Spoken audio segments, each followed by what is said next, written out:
Hi, my name's Jen, and I'm the Prevention Educator here at the YWCA. Today I'm going to read My Body is Private.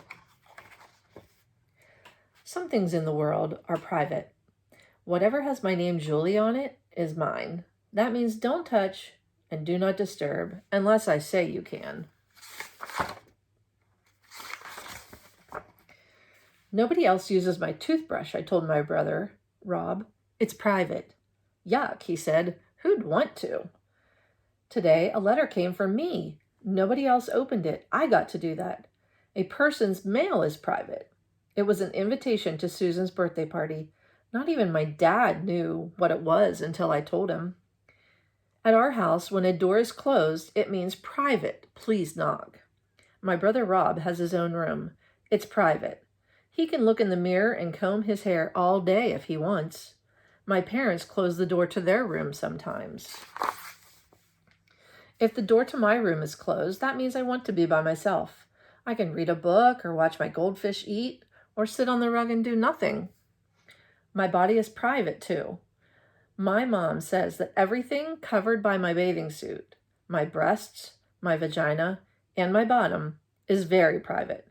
Nobody should touch me in those places unless there's a very good reason. A boy's penis and bottom are very private too. My baby's brother's body is private, but he still has to have his diaper changed, and he can't take baths by himself. Someone has to touch the private parts of his body to take care of him. I'm not a baby anymore. Most of the time, I can care for myself. Sometimes a doctor has to touch my bottom for a checkup, but my mom asked him to tell me first if he's going to do that. My mom and dad say if anyone starts to touch me, any place, and I don't like it, I can say no. Most of the time I like to be touched. Mom's hugs when I sit on her lap. I cuddle my dog Red. Red likes it, I can tell. My baby brother likes to give me kisses. Dad and I like to dance. He's teaching me the old-fashioned way. I sit close to my babysitter for stories. It makes the stories better, snuggling up. And I like to hug my teacher. But sometimes touching doesn't feel good. Last night, Rob tickled me more and more until I could hardly get my breath.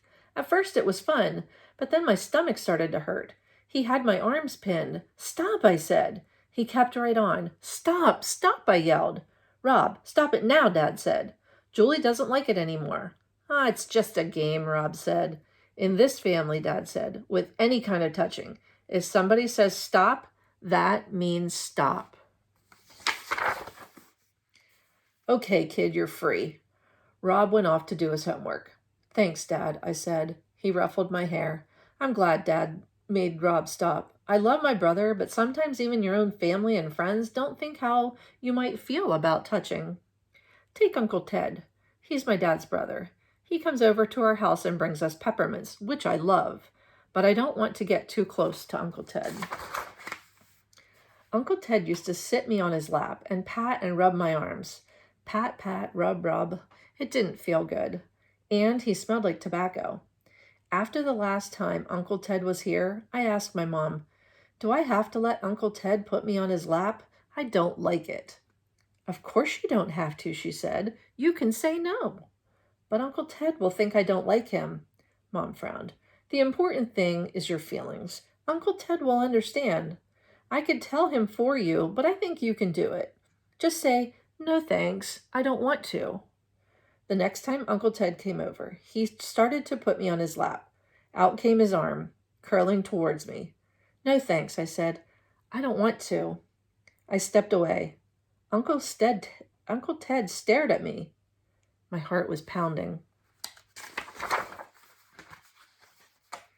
Too big for me, huh? He said. He was smiling. Okay, princess. I couldn't believe it. He didn't seem mad at all. I didn't know I could make Uncle Ted stop, but I could. When he left, he patted my head to show me he was still my friend. I talked to my mom about what happened. I'm proud of you, Julie, for sticking up for your feelings, my mom said.